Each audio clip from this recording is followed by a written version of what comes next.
샬롬. 오늘도 하나님의 말씀으로 하루를 시작하신 여러분들에게 하나님의 은혜와 평강이 충만하게 넘치시기를 간절히 축복합니다. 우리는 바리새인에 대해서 쉽게 생각하고 비판합니다. 그런데 그들은 우리와 비교할 수 없을 정도로 높은 수준의 종교적 열정과 경건한 삶의 모습을 유지하는 사람이라고 제가 누차 말씀드린 기억이 있습니다. 그런데 예수님은 그들의 의보다 우리의 의가 더 낫지 않으면 천국에 가지 못할 것이다, 이렇게 말씀하시거든요. 어떻게 우리의 의가 그들보다 더 나을 수가 있을까요?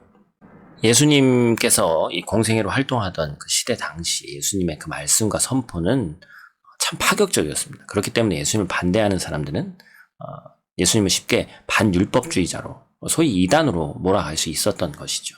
하지만 예수님은 율법을 완전하게 하실 분이다, 성경은 이렇게 가르치고 있죠. 율법의 요구를 온전히 이루실 분이시기 때문에 그렇습니다.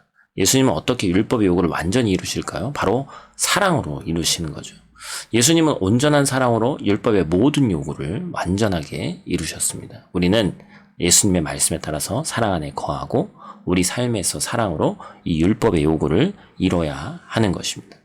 하나님의 율법은 모두 동등한 권위를 가집니다. 아무리 사소해 보이는 계명이라도 다른 계명들과 동일하게 반드시 이루어져야 하는 것이 하나님의 법이에요. 하지만 우리는 말씀의 경중과 상하를 나눕니다. 하나님은 단 한 번도 계명들의 경중을 구분해서 알려주시지 않았습니다. 아무리 사소해 보이는 것이라도 지키지 않는다면 하나님의 말씀을 전부 지키지 않은 그런 자가 되기 때문이죠. 본문 말씀에 바리새인의 의가 등장합니다. 예수님은 이것을 기준점으로 제시하십니다. 하나님의 백성은 최소한 바리새인의 의보다 더 나음을 보여야 하는 거예요. 그렇다면 바리새인의 의는 어떤 것입니까? 그들은 모든 말씀을 철저히 지키는 것을 목표로 삼았습니다. 하지만 그들이 걸려 넘어진 요소는 세례 요한이 선포했던 회개와 세례였어요. 그들은 율법을 잘 준수하고자 했지만 마음의 변화를 받아 새 사람이 되는 것에는 이르지 못했습니다. 말씀을 잘 지켜 행하고자 하는 마음은 좋은 것이죠. 하지만 먼저 해야 될 것이 있습니다. 바로 회개죠. 마음의 변화예요. 그래서 우리 주님은 바리새인의 의를 뛰어넘는 그 의가 무엇인지 설명해 주십니다. 이웃과 형제와 적극적으로 화평을 이루는 것이다 라는 것이에요. 바리새인의 의는 이웃과 형제들에 대해서 죄를 범하지 않는 것입니다. 하지만 하나님의 나라의 백성에게는 더 엄격한 의가 요구되는 거예요. 그래서 다른 이를 욕하고 비아냥거리는 것만으로도 지옥불에 들어갈 것이라고 경고를 하십니다. 화내고 욕했기 때문에 지옥에 가는 것이 아니죠. 그 안에 사랑이 없기 때문에 그런 것입니다. 사랑이 없으면 미워하고 조롱하게 되고 지옥에 갈 수밖에 없다라는 것이죠. 그렇기 때문에 예수님은 할 수 있는 한 빨리 형제와 화목을 이루라고 말씀하십니다. 그런데 먼저 다가가 화해의 손을 내미는 것이 억울할 수도 있습니다. 왜냐하면 우리에게 잘못이 계속해서 있다고 생각되어지지도 않고, 또한 그 잘잘못을 따지면서 하면 내가 항상 손해보는 것처럼 느껴지기 때문에 그렇습니다. 그러나 성경은 적극적으로 사랑하라고 얘기하죠. 우리가 그 사랑을 받았고 그 사랑으로 인해서 구원받았고 그 사랑을 주신 이가 우리에게 사랑을 전하라고 명령하셨기 때문에 그렇습니다. 사랑하는 형제자매 여러분, 멈추지 말고 그저 사랑하고 화해하시기를 부탁합니다.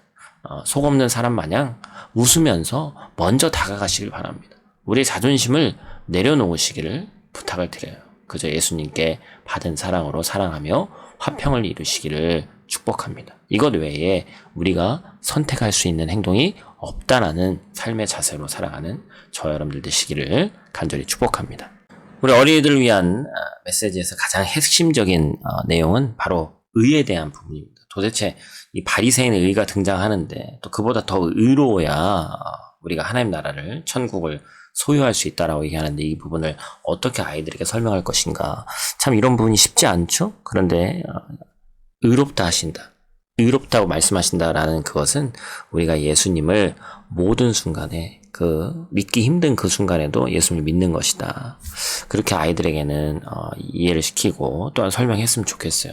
지금 우리가 이제 교회도 우리 마음 편하게 어찌 보면 오고 싶을 때 다닐 수 있고 한 상황이지만, 과거에는 핍박받고 또한 여러 가지 이유로 종교가 달라서 일어나는 그 여러 가지 문제들 가운데서 예수님을 믿는 것이 쉽지 않은 그런 시기가 있었는데, 예수님을 끝까지 붙들고 예수님을 끝까지 믿었던 그것이 바로 예수님으로부터 의롭다, 칭함을 받는 그러한 말씀이다라는 것을 아이들에게 강조해 주시기를 부탁을 드립니다. 또한 아이들에겐 더욱더 힘든 일 중에 하나지만 내가 친구와의 관계 가운데서 또 누군가의 관계 가운데서 항상 서운하고 항상 내가 뭔가 잘못한 것이 없는 것 같은데 라는 그러한 생각이 들 때도 우리가 그리스도인으로서 한 번 더 하나님께서 더 넓은 마음을 갖고 있기 때문에 우리는 하나님을 본받아서 나아가는 자들로서 우리도 하나님 아버지의 넓은 마음을 가지고 세상을 대하고 친구들을 대했으면 좋겠다. 그 얘기를 오늘 꼭 아이들에게 강조해 주시기를 부탁을 드립니다. 기도하겠습니다.